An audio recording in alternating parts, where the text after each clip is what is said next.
বানানোর তরিকা। তাই সবসময় যখনই রাসূল করিম সাল্লাল্লাহু আলাইহি ওয়াসাল্লাম বিপদে পড়তেন আল্লাহর কাছে দৌড়তেন। কিভাবে দৌড়তেন? তরিকাটা কি ছিল? নামাজ। হাদিসের মধ্যে আছে ইযা হাযাবাহু আমর, যখনই কোনো পেরেশানি রাসূল পড়তেন তো আল্লাহর কাছে দৌড়তেন। এই পেরেশানি দূর করবার তরিকাটা কি ছিল? নামাজে দাঁড়ায়। আমাল আল্লাহ তাআলা আম্বিয়া কেরাম আলাইহিস সালামের দ্বারা যে আমাল দিতেন, আমালগুলি হলো আল্লাহ থেকে ফয়সালা আনার রাস্তা। তুমি তুমি তরিকা ইখতিয়ার করবে না, তোমার সন্তান হবে। তুমি তরিকা এক করবে না, হ্যাঁ, তোমার খেতে ফসল আসবে। তুমি দোকান দিবে না, তোমার ব্যবসা লাভ হবে। এই হলো তরিকা। আল্লাহর কাছ থেকে আনবার তরিকা দোকান না, আল্লাহর কাছ থেকে ফয়সালা আনবার তরিকা এক না, আল্লাহর থেকে ফয়সালা আনবার তরিকা ব্যবসা না, আল্লাহর থেকে ফয়সালা আনবার তরিকা চাকরি না, পদ না, রাজত্ব না, পথ না। আল্লাহ তাআলার কাছে ফয়সালা আনার তরিকা হইল আমাল সালেহা, নেক আমল। এক একটা নেক আমল করবে আর আল্লাহর কাছ থেকে তোমার জন্য ফয়সালা হইতে থাকবে। এক একটা নেক আমল বানাবে, আল্লাহ তাআলা তোমার জন্য ফয়সালা করতে থাকবেন। ও ভাই, প্রথম জিনিস হইল ঈমানকে মজবুত করো। দাওয়াতকে তুমি দাও, তোমার কলকে দাওয়াত দাও, তোমার প্রতিবেশীকে দাওয়াত দাও, তোমার দুনিয়াকে দাওয়াত দাও। ও ভাই, হালকে যদি পরিবর্তন করতে চাও, হে আমেরিকাবাসী, ট্রাম্প তোমাদের জন্য বিপদ হয়ে গেছে। এই ট্রাম্পকে যদি তোমার বিপদ থেকে, এই ট্রাম্পেই তোমার জন্য অনুকূল হয়ে যাবে, এই ট্রাম্পেই তোমার জন্য আরামের কারণ হয়ে যাবে যদি তুমি ট্রাম্পের পায়ে ফিরে করতে। আর তোমার যদি ট্রাম্পের মালিককে ধরতে না পারো, তাহলে হাজার চেষ্টা করলেও তোমার অবস্থা কি হবে না, পরিবর্তন হবে না। কারণ চাবিকাঠি তো কার কাছে? চাবিকাঠি কার কাছে? ট্রাম্পের কাছে না, আমেরিকার কাছে না, রাশিয়ার কাছে না, কারোর কাছে না। প্রথম কাজ হল কি? আম্বিয়া কেরাম আলাইহিস সালাম অবস্থা পরিবর্তন করার জন্য প্রথম করতেন দাওয়াত। কিসের দাওয়াত? হাল দেয়া হবে না, কাজ দেয়া হবে, হালের মালিক দেয়া। দ্বিতীয় জিনিস বলতে আল্লাহর কাছ থেকে এখন যে ফয়সালা আনবে, শান্তির ফয়সালা আনতে হবে, মহব্বতের ফয়সালা আনতে হবে, প্রেমের ফয়সালা আনতে হবে, আরামের ফয়সালা আনতে হবে, সুখের ফয়সালা আনতে হবে, ইজ্জতের ফয়সালা আনতে হবে। এটা ফয়সালা যে আনবে, এই ফয়সালার তরিকাটা কি? আমাল সালেহা, নেক আমল। নেক আমল তুমি করো, আল্লাহ তাআলা থেকে তোমার জন্য ফয়সালা হতে থাকবেন। তোমার জয়ের ফয়সালা হবে, তোমার ইজ্জতের ফয়সালা হবে, বেইজ্জতি থেকে বাঁচার ফয়সালা হবে, তোমার সুখের ফয়সালা হবে, তোমার অর্থের ফয়সালা হবে, তোমার স্বাস্থ্যের ফয়সালা হবে, তোমার আরামের ফয়সালা হবে, তোমার শান্তির ফয়সালা হবে। তুমি কি শুরু করে দাও? আমাল। দ্বিতীয় জিনিস কি হইল? আমাল। তৃতীয় জিনিস যে কথাটা শিখাইছেন আম্বিয়া কেরাম আলাইহিস সালাম, যে জিনিসটা শিখাইছেন উম্মতকে অবস্থাকে পরিবর্তন করার জন্য। বৃষ্টি হয় না, বৃষ্টি নামবে, রৌদ্র আসে না, রৌদ্র আসবে। ইয়া তোমার হুকুমে আসবে, তোমার অঙ্গুলি হেলনে আসবে, তোমার কথায় আসবে, যদি তোমার কাছে তরিকা থাকে। আজকে আমরা তরিকাও হারায় ফেলছি, ইমানও হারায় ফেলছি। তরিকাও হারায় ফেলছি, ইমানও হারায় ফেলছি। এরপরে বলি, আরে এখন তো বৃষ্টির দরকার, বৃষ্টি হয় না কেন রে? এখন তো রৌদ্রের দরকার, রৌদ্র হয় না কেন? এখন লাভের দরকার, লাভ হয় না কেন? এখন স্বাস্থ্যের দরকার, স্বাস্থ্য নাই কেন? এখন শান্তির দরকার, শান্তি নাই কেন? দুই সব কথা শুনে না, ছেলে কথা শুনে না, মেয়ে কথা শুনে না। একটা তাবিজ দেন, একটা তাবিজ দেন। কিসের তাবিজ? মেয়েটা কথা শুনে না। আরে আমেরিকায় তোদের একটা তাবিজ দেন। কিসের তাবিজ? মেয়েটা কি শুনে না, তার লাইনে চলে, এসা কথা শুনে। তাবিজ দিয়ে মেয়ের পরিবর্তন হবে না, তাবিজ দিয়ে ছেলে কথা শুনবে না। তাবিজের এই শক্তি নাই। আসল শক্তি কার কাছে? তার সাথে তুমি নাফরমানি করিয়া 1000 হুজুরের তুমি তাবিজ দেখাও, এই তাবিজে তোমার কোনো কাম নেই। তার সাথে করবা নাফরমানি, তরিকাকে করবা ভুল। যে তরিকার কথা তিনি শিখাই দিচ্ছেন সেই তরিকা তুমি অবলম্বন করবে না, আর গলার মধ্যে তাবিজ ঝুলাইবা, এই তাবিজ ঝুলানোতে তোমার কি হবে না, কাম হবে না। আসল তরিকা আছে, তাবিজ যে কাম হইলে তোমার খেতে ফসল হইতো, পৌষ মাসে খেতে না গিয়েও খেতে ফসল হয়ে যেত, দোকানে লাভ হয়ে যেত, দোকানে একদিনও যাওয়ার দরকার নাই। কথাটা বুঝতে পারলেন? হ্যাঁ, তাবিজে কখন কাম দে, তুমি যখন ফরমাবরদার হও তখন এটা সহায়ক কাম দেয়। আর আল্লাহ মালিকের সাথে নাফরমানি করবা, আর তাবিজ কাম দিবে তোমার। আসল সম্পর্ক কার সাথে? আল্লাহ। আসল সম্পর্ক আল্লাহর সাথে করতে হবে। তাই প্রথম শর্ত হইল আল্লাহর সাথে, তুমি হালের মালিকের সাথে যাও। দ্বিতীয় জিনিস শিখাইছেন আম্বিয়া কেরাম, আমালকে সহি বানাও, আমালকে সুন্দর বানাও। আজকে মুসলমান ইমানও হারাইছে, দাওয়াতও হারাইছে, মালিকের কাছে যাওয়াও নষ্ট করছে, সুরতও হারাইছে, তরিকাও হারাইছে, সব হারাইছে না। আজকে পর্দার কথা কইলে বলে এই হুজুর কি হয়ে গেছে, এখন এই জমানায় কি পর্দার কথা কইলে হুজুর চলবে? হুজুর দুষ হয়ে যায়, বলে এই হুজুর জঙ্গিবাদী হুজুর কয় পর্দার কথা, ইসলামের কথা কেড়ে কয়, এই হুজুর কেড়ে মূর্তির বিরুদ্ধে কথা কয়। তো ভাই, দ্বিতীয় জিনিস হলো আমালকে তুমি সহি বানাও। দেশ যদি সুন্দর বানাইতে হয়, দেশ যদি শান্তির বানাইতে হয়, দেশ যদি সমৃদ্ধিশালী বানাইতে হয়, ব্যক্তিকে সমৃদ্ধিশালী বানাইতে হইলে ব্যক্তির আমল ভালো হইতে হবে, দেশকে বানাইতে হইলে দেশের মানুষের আমল ভালো হইতে হবে। শুধু খালি সরকার বদলায় আর সরকার আইনিয়া সরকার পিছনে কইরা কারো অবস্থা ভালো হবে না, যদি না সমাজ ভালো না হয়, সমাজ ঠিক না। তো ভাই, তৃতীয় যে জিনিসটা আপনি এখানে শিখেছেন সেটা বলা হয় আখলাক। তোমার আখলাককে বানাও, তোমার ব্যবহারকে বানাও, তোমার ব্যবহার সুন্দর করো। তোমার উপরে সবার হক, খালি পিতা মাতার হক না, খালি বিবির হক না, খালি সন্তানের হক না, খালি ভাইয়ের হক না, প্রতিবেশীর হক না, একটা গাছপালারও তোমার উপরে হক আছে, একটা পোকা মাকড়েরও তোমার উপরে কি আছে, হক আছে। তুমি তোমার হক গুলিকে, তুমি তোমার আখলাক, আখলাক বলা হয়, চরিত্র বলা হয়, যার যা হক আছে এই হককে ঠিক মতো আদায় করার নাম হলো আখলাক। একটা মানুষের সাথে দেখা হইলে মানুষটার হক হইল কি, তুমি হাসি মুখে তার দিকে তাকাও, হাসি মুখে। রাসূল করিম সাল্লাল্লাহু আলাইহি ওয়াসাল্লাম বলেন, কেউ যদি কারোর সঙ্গে হাসি মুখে, খালি তো হাসি মুখে দেখা করে, তাহলে আল্লাহ তাআলা তার একটা সৎকার সওয়াব দিয়েছেন। ও ভাই, সওয়াব খুব কঠিন জিনিস ছিল না, সওয়াব খুব কঠিন জিনিস ছিল না। তুমি হাসি মুখে একবার তো একটা মানুষের সাথে দেখা করতে কয় পয়সা লাগে ভাই? এটা এত বড় আমল, এত বড় আমল। রাসূল করিম সাল্লাল্লাহু আলাইহি ওয়াসাল্লাম বলেন, আমার নবী বলছেন, আমার নবী কি কখনো মিথ্যা বলেন? কখনো মিথ্যা বলছেন কোনদিন? নাউযুবিল্লাহ মিন যালিক। এর চেয়ে সত্যবাদী কেউ আসে নাই, আসেও না, আসবেও না। তিনি বলছেন যে একটা মানুষের সাথে তুমি যদি হাসি মুখে দেখা করো, কেন দেখার সময় হাসো, মুস্কি হাসি দাও, এর দ্বারাও আল্লাহর রাস্তায় সদকা করার সওয়াব তুমি পেয়ে যাবে।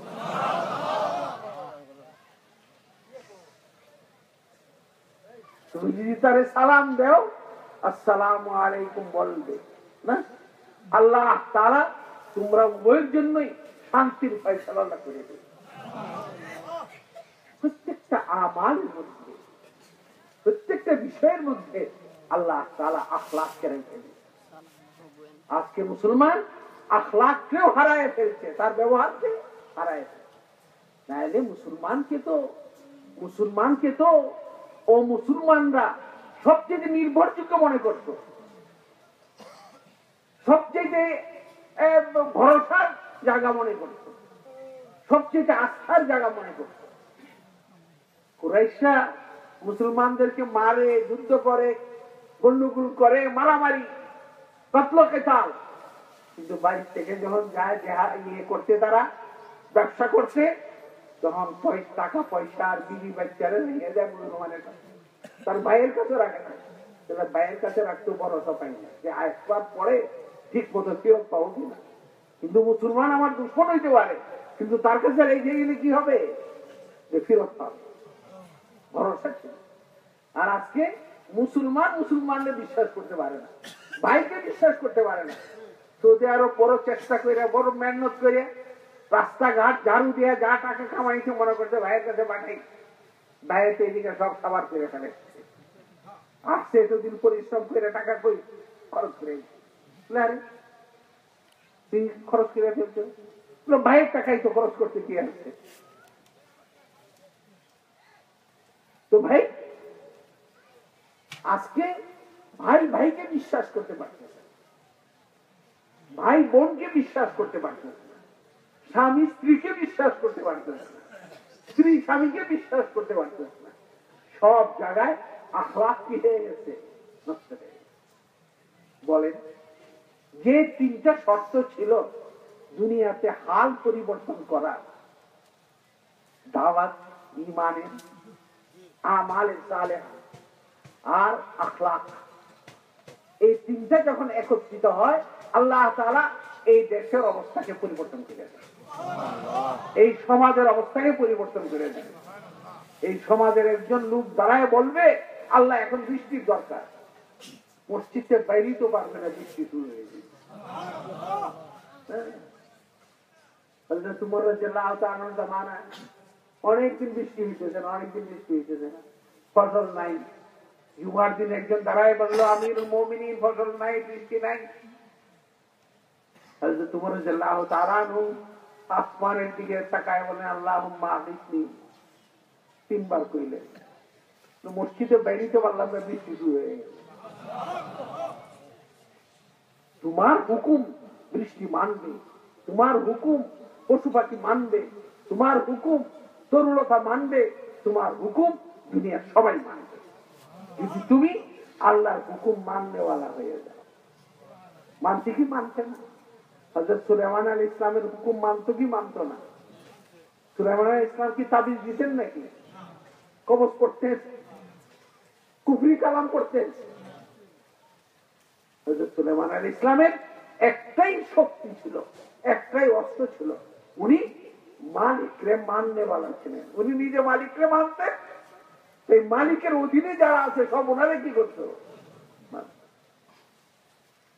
শুধু ওই আমলে না, সাহাবায়ে কেরাম রাদিয়াল্লাহু তাআলা আনহু মিশরে গেছেন, কায়রো সাথী নগরী, জঙ্গল ভর্তি পশু পাখি, বাঘ, ভাল্লুক, সাপ, আফ্রিকার হিংস্র জানোয়ার, আফ্রিকার সবচেয়ে জিনিস, সাংঘাতিক অবস্থা। এখন কাফেলা এখানে গেসাবু ফেলছেন, সবাই ভয় পাইতেছে, যারা কি আক্রমণে হয় কিনা, বাঘে, সিংহে, কত রকমের হিংস্র জানোয়ার। না, আমি উঠে দাঁড়াইলেন, দাঁড়াইয়া ওয়াজ করতে আরম্ভ করলেন এই সব পশু পাখিরে। মানুষ তো ওয়াজ করে মানুষকে না, উনি ওয়াজ করে তারা পশু পাখিরে ভাষণ দিলেন, হে পশু পাখি শুনো, আমরা রাসূল করিম সাল্লাল্লাহু আলাইহি ওয়াসাল্লামের উম্মত সাহাবী, এখানে আসছি, আমরা এখানে থাকবো, তাই আমাদের জন্য তোমরা জায়গা ছেড়ে দাও। আমার কথা শেষ হওয়ার সঙ্গে সঙ্গে তোমরা যদি যাওয়া শুরু না করো, তাহলে তোমাদের অবস্থা কি হবে দেখ। উনি চুপ করছেন, কথা শেষ হইতে না হইতে সিংহ তার বাচ্চা মুখে নিয়ে, বাঘ তার বাচ্চা মুখে নিয়ে, সাপ তার ডিম নিয়ে সব রং হয়ে দিল, এই জঙ্গল ছেড়ে অন্য জায়গায় চলে। কেমন পর্যন্তর জন্য এখন এই শহরটা আছে, এখন এই শহর আছে, কারণ আল্লাহর হুকুম মাননেওয়ালা, আল্লাহর হুকুম মাননেওয়ালা হয়েছে না, তাই সবাই তাদের হুকুম মাননেওয়ালা হয়ে গেছে। আমরা তো চাই যে আমার হুকুম মানো, ও বেটা আমি আজকে আল্লাহর হুকুমের নাফরমানি করতেছি, নাফরমানি কইলে করে বলি, ছেলে আমার কথা কেড়ে শুনে না। তুমি আল্লাহর নাফরমানি করবে, ছেলে তোমার কথা শুনবে, তোমার কর্মদার হবে। বলবে মেয়ে কথা শোনে না, বলো তুমি স্ত্রী কথা শোনে না, তুমি নিজে আল্লাহর নাফরমানি করবে, আর স্ত্রী তোমার কথা শুনবে, মেয়ে তোমার কথা শুনবে। আজকে কেড়ে শুনে না, আগে তুমি নিজের দিকে তাকাও। আল্লাহর কয়টা হুকুম আজকে সারাদিনে নষ্ট করছো তুমি? কয়টা হুকুম আজকে চাচ্ছ? ফজরের সময় উঠেই নমাজ তো ছাড়লেই কোনো কথাই নেই। এরপরে প্রথম কাজ হয় আইনের সামনে দাঁড়ায়া রাসূল সাল্লাল্লাহু আলাইহি ইসলামের সবচেয়ে মহব্বতের জিনিস দাড়ি মুবারককে তুমি নিজেকে কি করো, কুটে আগে কাটো। রাসূলের সুন্নতের সাথে তোমার দুশ্মনী, রাসূলের সুন্নতকে তুমি না পছন্দ করো, আর তোমার সাথে আল্লাহ মহব্বত করবে, তোমার সঙ্গে রাসূলের মহব্বত হবে। তো ভাইও, আমরা যদি অবস্থার পরিবর্তন করতে চাই, আমরা যদি আমাদের খারাপ অবস্থাকে ভালো অবস্থায় আনতে চাই, আমাদের বিপদ যদি সুখে বদলাইতে চাই, অশান্তিকে যদি শান্তিতে বদলাইতে চাই, তাইলে আমাদের প্রথম মালিকের কাছে যেতে হবে, দ্বিতীয় আমালকে ভালো বানাইতে হবে, তৃতীয় আখলাককে। আল্লাহর কসম, এই তিনটা কাজ করিয়া দেখেন। যদি এই তিনটা কাজ আপনারা শুরু করে দেন, আপনারা এখানে যে কয়জন আছেন শুরু করে দেন, আপনাদের সাথে আল্লাহ তাআলা এখনই অবস্থার পরিবর্তনের ফয়সালা করে দেন। আপনার দেশ করো, এই দেশবাসী করো, এই দেশের অবস্থা পরিবর্তন করে দেবে। এই পৃথিবীবাসী করো, পৃথিবীর অবস্থা আল্লাহ কি করবেন, পরিবর্তন। ও ভাই, এই ছাড়া অবস্থার পরিবর্তনে বিজ্ঞান দিয়ে অবস্থা পরিবর্তন করা যাবে না। আরো মুসিবত বেশি আনবে, মুসিবত বেশি আনবে। আগে তীর দিয়ে একটা মানুষ মারা যাইত, পরে আরো অবস্থা কঠিন বানাইলো, বন্দুক দিয়ে আরো বেশি মারা যায়। অবস্থা আরো কঠিন বানাইলো, কামান দিয়ে আরো 1000 মারা যায়। অবস্থা আরো কঠিন বানাইলো, এটম বোমা দিয়ে আরো লক্ষ লক্ষ মারা যায়। তাহলে ওই সময়ের জন্য মারা যায় না। কবে জাপানে এটম বোমা ফেলাইছিল, সে এটম বোমার কারণে এখন প্রায় 70-80 বছর হয়ে যাচ্ছে, 100 বছর হয়ে যাচ্ছে, কিন্তু এখন ওই এটম বোমার দোষে এখনো মানুষ মারা যেতে। এই বিজ্ঞান কোন ভালো জিনিস নয়, বিজ্ঞান কোন খারাপ জিনিস নয়। বিজ্ঞান ভালো আর খারাপ কখন হবে? তুমি যদি ভালো আর খারাপ, তুমি ভালো হইলে বিজ্ঞানকে তুমি ভালো জায়গায় ব্যবহার করবে, মানুষের উপকার হবে। তুমি যদি হিটলার হও, তাহলে তোমার বিজ্ঞান তোমার হাতে যখন পৌঁছবে, তখন এটা মানুষের জন্য বিপদ হয়ে যায়। এর মুখও নাই, এর কোন হাতও নাই, সে কিছুই করতে পারে না। তারে করতে হয় কে? এই ছুরি, সে নিজে কিছু করতে পারে না। সেই ছুরি যদি ডাক্তারের হাতে পৌঁছে, তাহলে একজনের রোগ ভালো হয়। আর এই ছুরি যদি ডাকাতের হাতে পৌঁছে, তাহলে তার জন্য অকল্যাণ হয়, জান যায়। কথাটা ঠিক কি বেশি? সুতরাং বিজ্ঞান, প্রযুক্তি, উন্নতি, আইটি যা বলেন, এইগুলি হইল ব্যবহারটা কে করবে? মানুষের। মানুষ ভালো হইলে এইগুলি ভালো হবে, আর মানুষ যদি ভালো না হয়, এইগুলি মানুষের জন্য বিপদ আনবে। আজকে সমানে সারা পৃথিবীর লোক চিল্লাইতেছে, বলে ইন্টারনেট বন্ধ করো, ইন্টারনেট বন্ধ করো। বাংলাদেশ গভর্নমেন্টও চিল্লাইতেছে, জঙ্গিবাদীরা ইন্টারনেটে ছড়াই যেতেছে। আরে ইন্টারনেট তো তার জান নাই। জঙ্গিরা ব্যবহার করলে জঙ্গির জন্য ব্যবহার করে, শান্তির লোকে ব্যবহার করলে শান্তির জন্য ব্যবহার করে। আগে কারে বানাও? মানুষটারে বানাও, মানুষটারে বানাও। তার ভিতরে আল্লাহর মহব্বত আনো, তার আমালকে ঠিক করো, তার আখলাককে ঠিক করো। ইনশাআল্লাহ পৃথিবীর সব জিনিস দেখবে ভালো হয়ে গেছে। সুতরাং ভাই, এইখানে আমরা যে আজকে একত্রিত হয়েছি, যে আমরা ইনশাআল্লাহ আজকে সারাদিন, কালকে সারাদিনও আমল চলবে, রাত্র আমল চলবে। এরপরে আমাদের রবিবারে ইনশাআল্লাহ না, আল্লাহ তাআলা যদি চাহেন, আমরা দোয়া করে আমরা বিদায় হব। এই সময়টাকে আমরা কাজে লাগাই। এই সময়টাই হলো কি করে নিজের জিন্দেগি বদলাইতে পারি, নিজের দিলকে আল্লাহর ওয়ালা বানাইতে পারি, হৃদয়কে আল্লাহর হৃদয় বানাইতে পারি, আমালকে আল্লাহর পছন্দের বানাইতে পারি। এর জন্যই সুতরাং ভাই, আমরা সব সময় যে যে আমল থাকবে, এই আমলের উপরে আমরা চলতে চেষ্টা করব, আমলের সাথে আমরা থাকতে চেষ্টা করব। তাইলে জীবনের মধ্যে একটা পরিবর্তন দেখবেন। তাহলে এখানে আসা যাওয়া, হাজারবার আসা যাওয়া করলে কোনো লাভ হবে না।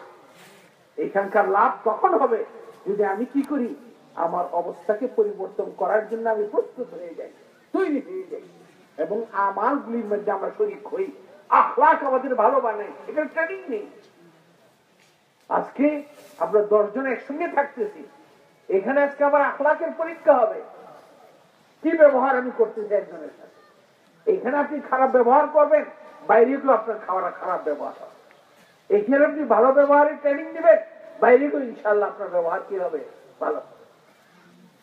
সুতরাং এখানে মহাব্বতের ট্রেনিং, এখানে আখলাকের ট্রেনিং, এখানে আমালের ট্রেনিং, এখানে আপনার আল্লাহকে পাওয়ার ট্রেনিং। ইনশাআল্লাহ সবাই ইনশাআল্লাহ এই দিয়ে মনোযোগী হব।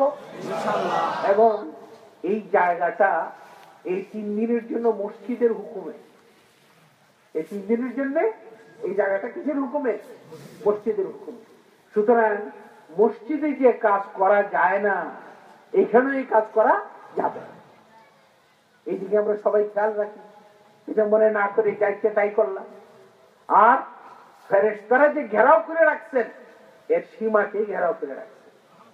এই সীমার বাইরে আমি বাজারে চলাফেরা করলাম, ওইখানে গেলাম, মানে ফেরেশতাদের রহমতের ঘেরাওয়ের বাইরে চলে গেলাম। এখানে রহমত চান কি চান না ভাই? রহমত চান কি চান?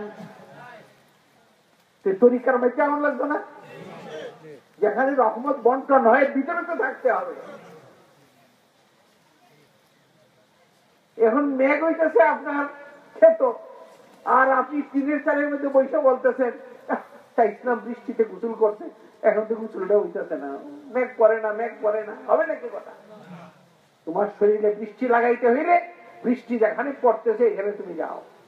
তোমার শরীরে রহমতের বৃষ্টি যদি তুমি লাগাইতে চাও, তাহলে রহমতের বৃষ্টি যেখানে নাজিল হইতেছে এখানে তুমি থাকো, এখানে আসো। ও ভাই, নিজের নফসের সাথে 3 দিন আপনি চেষ্টা করে দেখেন, এখানে ঠিক অসুর মতো থাইয়া বাইরে না গিয়া আপনি আল্লাহর রহমতের বৃষ্টিকে, আল্লাহর রহমতকে আপনি নিজে টের পাবেন। আমার টের পাওয়া দিতে হবে না, অন্য কেউ টের পাওয়া দিতে হবে। আপনি নিজে থেকে কি পাবেন? টের পাবেন। আর বাজারে ঘুরবেন, আর সেখানে ঘুরবেন, আর বলবেন গেছিলাম তো, দিলের মধ্যে দেখি রহম লাগে না, না কিছু রহম লাগে না, লাগবো কি করে? তুমি তো যেখানে বৃষ্টি হয়েছিল এই জায়গার তুমি নয়, ওই জায়গার তুমি নাই। আর আল্লাহর রহম কখন নাজিল হবে? এটা কি সকালে নাজিল হবে, না দুপুরে, না তাহাজ্জুদের সময় নাজিল হবে, না আপনার ফজরে? এটা কার কাছে? তাই যে নাকি 24 ঘন্টা নিজের প্রস্তুত রাখে। চাতক পাখি আছে না, এই জানে না পানিটা কখন পড়বে, সারাক্ষণ কি করে থাকে, হাতে রাখে। পানিটা পায়, তার মুখটা সে কি করে, বন্ধ করে। হ্যাঁ, ঠিক এমনি ভাবে সারাক্ষণ রহমতের মধ্যে বৈশা আমাদের হাত পেরে থাকতে হবে। আল্লাহর পক্ষ থেকে রহমতের বৃষ্টিটা পড়বে, আর ইনশাআল্লাহ আমার ভিতর নুরানি হয়ে যাবে, আলোকিত হয়ে যাবে। আর এই আলু নিয়ে যখন আমি কবরে যাব, ফেরেশতা আমার আলু দেখে আমার চিনে ফেলাইবে, এই লোকটা ওই লোক, এই লোক ওই লোক। তার জন্য কবরকে 500 বছরের 70 বছরের জন্য কুশাদা করে দাও, বেহেশতের জন্য রাস্তা করে দাও। ঘাটিতে তার জন্য কি হয়ে যাবে, রাস্তা হইতে যাবে। আর যার অন্তরে আলো নাই, ফেরেশতা অন্ধকার দেখি, এটা তো অন্ধকার, বাতি নেই দেখি, বলে এটা হইলে ওইটা না, এটা হইলো বাজারে ঘুরছিল যেটা, এইটা দেখবি একটা গুরুজুদে লাগা, একটা বাজারে ঘুরছিল এখানে, আইছিল এখানে, আর কে ঘুরছিল কই? তো ভাই, আল্লাহ তাআলা আমাদের সকলকে বুঝবার তৌফিক দেন ইনশাআল্লাহ। থাকবেন ইনশাআল্লাহ ঠিক মতো। কষ্ট যখন করনি, 3 দিন তো মানুষ এক পায়ে দাঁড়ায়ও কাটাই দিতে পারে, কি বলে না? তাই কষ্টের দিকে না তাকায় আল্লাহর দিকে তাকাবে। কষ্টের দিকে, ও ভাই, কষ্ট কষ্ট কষ্ট মনে করলে সব জায়গাতে আছে। আল্লাহ তাআলার মেহেরবানি, আল্লাহ তাআলার মর্জি, আল্লাহ তাআলার মর্জি। এমন হোটেলেও আল্লাহ তাআলা থাকবার তৌফিক দিয়েছেন যে 1 রাত্রের ভাড়া হলো 50,000 টাকা। আর ফ্লোরেও আল্লাহ তাআলা থাকবা, তৌফিক আল্লাহ তাআলা দিয়েছে। কথা বুঝতে পারলেন? এই 50,000 টাকা দিয়েও ঘুম কিনা যায় না। 50,000 টাকার হোটেলের বাড়ি ভাড়া করে, মানে রুম ভাড়া করে ঘুম কিনা যায় না। আর আল্লাহ যখন ঘুম দেন না, ক্ষেতের আইনে কইলে কি যায়। আমেরিকার মানুষ আজকে ঘুম কিনার জন্য হয়রান হয়ে গেছে। ঘুম কই পাবো, ঘুম কই পাবো? একটু ঘুম দেওয়া, মানে একটু ঘুম দেওয়া। কারণ পয়সা দিয়ে ঘুম পাওয়া যায় না, পয়সা দিয়ে ঘুম পাওয়া যায়। ইনশাআল্লাহ আল্লাহ তাআলা আমাদের সকলকে তৌফিক দেন।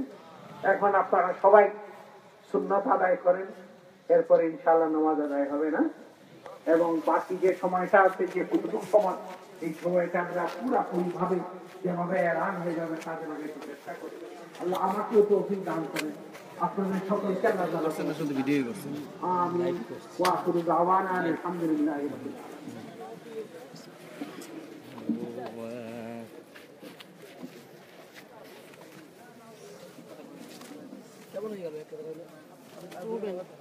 আমার দেখান